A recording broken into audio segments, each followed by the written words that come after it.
मेरे पास इस वीडियो में बोलने के लिए सिर्फ 5 पॉइंट्स हैं। मैं आपका टाइम वेस्ट नहीं करना चाहता एक बड़े से लंबे चौड़े इंट्रो से। सो इस वीडियो को स्टार्ट करते हैं। बिफोर आई बिगिन दो मैं ये कहना चाहूँगा कि मैंने अपनी पूरी ज़िंदगी में बहुत सारे स्किल्स डेवलप करे हैं because of this technique, because of this mindset I would say. But mainly इस वीडियो के लिए मैं यूट्यूब जोड़ने का एग्जाम्पल दूंगा। When you become a YouTuber, when you decide to become a content creator, आपको बहुत सारी छोटी छोटी माइक्रो स्किल्स मास्टर करनी होती है एंड उनके बिना आप यूट्यूब पर सक्सेसफुल बन ही नहीं सकते। मुझे जो भी थोड़ी बहुत सक्सेस मिली है इस यूट्यूब चैनल के through, that is because of the mindset that I have, that I am going to convey in this video for you. So please try to understand कि जो भी मैं आपको बताने वाला हूँ सब कुछ मेरी खुद के एक्सपीरियंसेस मैंने सीखा है एंड ये मेरी लाइफ के लिए एटलीस्ट ट्रू प्रूफ किया। सो अगर आप भी मेरे जैसे रिजल्ट या मुझसे बेहतर रिजल्ट लाना चाहते हैं, जो भी मैं कह रहा हूँ उसको पूरे ध्यान से सुनना एंड अपनी लाइफ में साथ के साथ अप्लाई करना। Let's get on to the video. Point number 1, आपको एक माइंडसेट शिफ्ट करना पड़ेगा जब भी आप कोई नया टास्क या कोई चैलेंज या कोई स्किल सीखने के लिए जाते हैं। तो आपको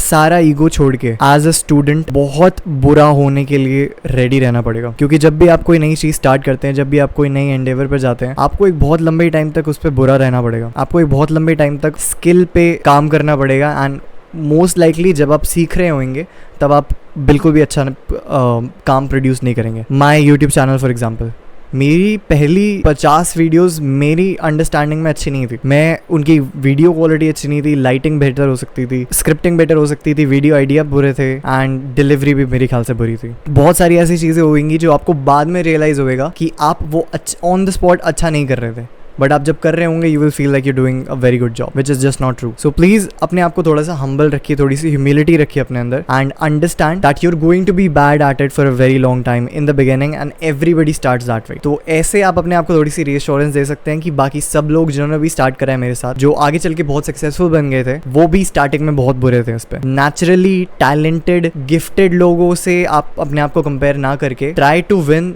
through merit, which is something that I have been preaching for a very long time. मेरे ख्याल से अगर आप इस माइंडसेट से किसी भी स्किल के अंदर जाएंगे तो आपको एटलीस्ट आपकी एक्सपेक्टेशंस खुद से लो हो जाएगी। बिकॉज स्टार्टिंग की देखिए, अगर मैं सोचता कि मुझे स्टार्टिंग के 100 वीडियोस में 10,000 सब्सक्राइबर करने हैं या 1 लाख सब्सक्राइबर्स करने हैं, तो अपने ऊपर बहुत ज़्यादा प्रेशर होता। बट जब मैंने बोला कि मैं पहली 100 वीडियोस बेकार बनाने वाला हूँ, बहुत बुरी बनेगी, मुझे सिर्फ सीखना है, I don't care about subscribers, तब मैंने अपने ऊपर से काफ़ी ज़्यादा प्रेशर हटा दिया। मेरे ख्याल से फर्स्ट माइंडसेट शिफ्ट या first stage of mastering any skill is just to give yourself permission to be bad at it for the first few times that you're trying to learn the skill. Point number 2, and ज़्यादातर लोग मैंने देखा है ये point skip कर जाते हैं because उन्हें लगता है ये पॉइंट रेलेवेंट नहीं है या इंपॉर्टेंट नहीं है। Far from the truth. Volume. अगर आपको किसी भी चीज़ में सक्सेसफुल होना है, अगर आपको किसी भी स्किल को मास्टर करना है, अगर आप किसी भी एरिया में अपने आप को टॉप 10% या टॉप 1% में देखना चाहते हैं, then you have to do as much of the thing as possible. अगर आपको अपनी हैंड राइटिंग इम्प्रूव करनी है,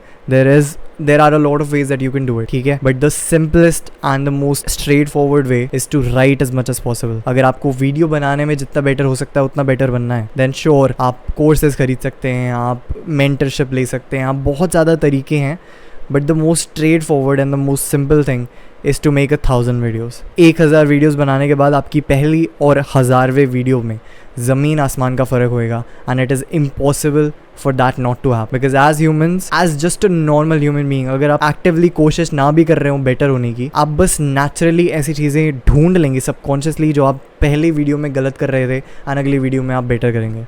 It's as simple as that. People skip this step and to them I say good for you. मेरे ख्याल से the best way to improve is to just do a shitload of volume. This is something I learned from Alex Hormozi. अगर आपने उनकी books पढ़ी है, अगर आपने उनके YouTube चैनल पे उनको फॉलो करते हैं, you know he's an incredibly rich and incredibly intellectual person. I 100% agree with him. मेरे ख्याल मैंने बहुत ज़्यादा वॉल्यूम नहीं करी है in terms of my recording videos on YouTube. मैंने अभी अराउंड 200 वीडियोस पोस्ट करी है इस यूट्यूब चैनल में during the course of this 1.25 year and इसमें मेरे ख्याल से मैंने बहुत सारे इंप्रूवमेंट्स करे हैं and how I did that is the next point. Point number 3 is do 1% better every single time. अब 1% बेटर को आप नोटिस कैसे करेंगे आप या फिर आप उसको मेजर कैसे करेंगे? Please don't think about all of that stuff, keep things simple and एक चीज़ ढूंढिए जो आप बेटर कर सकते हैं नेक्स्ट टाइम। एक गलती ढूंढिए जो आप नेक्स्ट टाइम नहीं करेंगे, या फिर एक चीज़ ऐसे ढूंढिए जो आप बेटर कर सकते हैं next time. Just as simple as that. अगर आप हर वीडियो में अपने आप को थोड़ा ज़्यादा इंप्रूव करेंगे या फिर हर एक स्टेप पर अपने आप को थोड़ा इंप्रूव करेंगे, then after 100 of those things you would have become 100 times better at that particular thing, or you would be doing 100 things better than you were when you started the thing in the first place. लोग इस तरीके से सोच नहीं पाते क्योंकि ये चीज़ें कंपाउंड होती हैं, these add up. आप सोचते हुए आपको ऐसा लग रहा होगा कि ओ मैं हर वीडियो में सिर्फ एक ही चीज़ इंप्रूव करूँगा, like how little of an improvement would that be. But आपको लंबे होराइजन पे सोचना है ना. As I said volume, right. तो जितना ज़्यादा इसीलिए हम चीज़ को ज़्यादा से ज़्यादा कर रहे हैं ताकि हम उसको ज़्यादा से ज़्यादा इम्प्रूव कर पाए. That's why I need you to actively look for bad things in your videos, actively look for things that you can improve in your said activity or the said skill. This is how I improve in my YouTube channel. मैं देखता हूँ कि ऐसी कौन सी चीज़ें मैं improve कर सकता हूँ and then I do that. That's how I improve my physique. मैं देखता हूँ कि मेरे कौन से weak points हैं and then I work on those. This is how you get better at everything.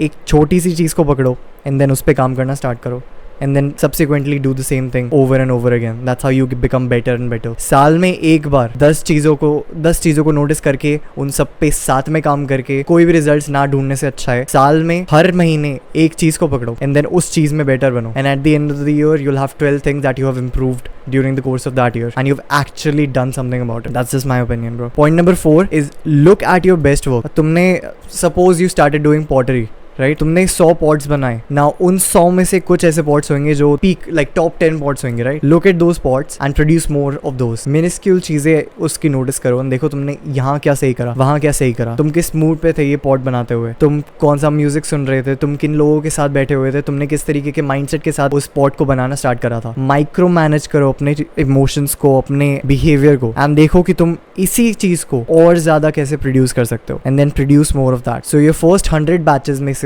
जो टॉप 10 के थे, तुम्हारे अगले 100 वो टॉप 10 की क्वालिटी में होंगे. Does that make sense? तो तुमने अपनी क्वालिटी बहुत ज्यादा इंप्रूव कर दी just by only focusing on the top 10 of the entire volume that you did. इसको बोलते हैं active feedback. When you're not just randomly creating stuff and trying to improve a little bit, you're also seeing how you did the right thing. You're also seeing कि तुमने उसमें सही करा क्या, तुमने उसको सही कैसे करा and then तुम उसको replicate करने की कोशिश कर रहे हो अगली बार. That's how you improve. That's how you produce better stuff. Point number 5 and this is the last point. Be open to constructive criticism. अगर आप क्रिटिसिज्म नहीं ले सकते तो आप किसी भी चीज़ में बेटर नहीं होंगे. बिकॉज अगर आप अज्यूम करके चल रहे हो कि मैं बेस्ट हूँ एंड मैं इससे ज़्यादा इंप्रूव नहीं हो सकता, देन यूर राइट, आप उससे ज़्यादा इंप्रूव होंगे भी नहीं. Because you are already assuming you are the best at it. आप उसमें इंप्रूव करने की कोशिश नहीं कर रहे हैं actively, then you can't get better at it. You have to be open to active and constructive criticism. Sure ऐसे बहुत सारे क्रिटिसिज्म्स आते हैं जो कि बेसलेस होते हैं. मेरे को बहुत सारे क्रिटिसिज्म्स आते हैं जिनका कोई लॉजिक नहीं होता, जिन पे मैं कोई एक्टिव स्टेप नहीं ले सकता to improve my content in any way. वो बस गाली देते हैं एंड लकीली वो बहुत ही रेयरली होते हैं, like 0.001%. But still I would really appreciate it if I get constructive criticism, like इसकी बजाय ये करो या उसकी बजाय वो करो. That would be more constructive for me because तब आप मेरे को हेल्प कर रहे हो आपके लिए बेटर कंटेंट बनाने में. I would be more than happy to imply all those steps. Similarly for you, अपने आर्ट के साथ इमोशनल होने की ज़रूरत नहीं है. You should be passionate about it, should be emotional about it. जब कोई आपके आर्ट को बुरा बोले या बोले कि ये बेटर हो सकता है, तो सैड होने की जगह या डिफेंसिव होने की जगह look at how you can actually implement दो steps and become even better. That would be the more logical and the more masculine thing to do, rather than being like नहीं यार तूने ये कैसे बोल दिया, मैं इतना अच्छा कर रहा हूँ, मैंने इतनी मेहनत करी है, मैं 10 साल से लगा पड़ा हूँ. That is in my opinion very stupid and immature. That is all I have for you in this video. Hopefully आपको इस वीडियो से कुछ वैल्यू मिली. अगर मिली तो एक लाइक छोड़ देना. दिल से वीडियो अच्छी लगी तो सब्सक्राइब कर देना ताकि मेरी वीडियोस आपको और आसानी से ढूंढ पाए and so that I can help you in your own self-improvement journey by videos just like this every Monday and Thursday. And I will see you in the next video. Bye.